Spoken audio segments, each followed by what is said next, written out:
Tomorrow we were meant to be discussing in the Dáil an amendment to the standing orders here, in a motion put forward by the Solidarity, People Before Profit and Rise group of 6 TDs.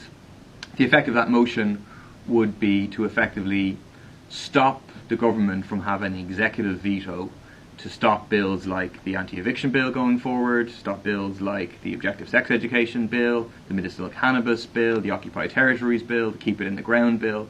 At the moment there's over 50 bills, many of them progressive and good bills, which have been passed by the Dáil, but which the government refuses to allow to proceed using this thing called a money message, which effectively gives them an executive veto. So we were seeking to amend the standing orders to remove that executive veto and to bring standing orders in line with the Constitution.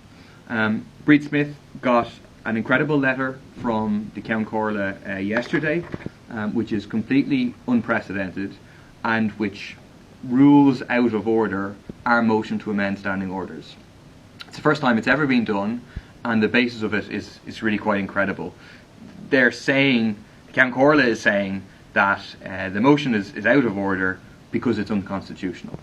The Dáil is entitled to set its own standing orders. The Ceann Comhairle is not responsible for interpreting the Constitution. That's explicitly set out in what's called the salient rulings of the chair. It's for the courts to interpret the Constitution. The Ceann Comhairle in his letter doesn't make any reference to a standing order, which means that our motion is out of order. So we have an absolutely unprecedented, bizarre situation where the Ceann Comhairle is attempting to say that we can't amend our own rules as a Dáil of how we operate our standing orders on the basis of him ruling about constitutionality. It's absolutely incredible.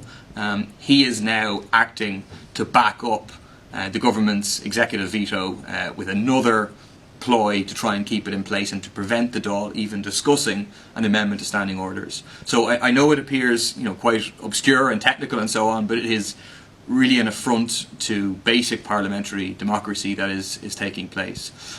So we've written back to the Ceann Comhairle saying, no, what you're doing is completely wrong. We believe it's even unconstitutional and that this should be discussed tomorrow. We'll be raising it in the Dáil whenever the Dáil starts back in an hour or so. And then we're considering the option of going to the High Court to seek an injunction to say that the Ceann Comhairle is wrong to seek to interpret the Constitution himself. He's wrong to say that the Dáil can't amend its standing orders, and to say that this debate should go ahead tomorrow.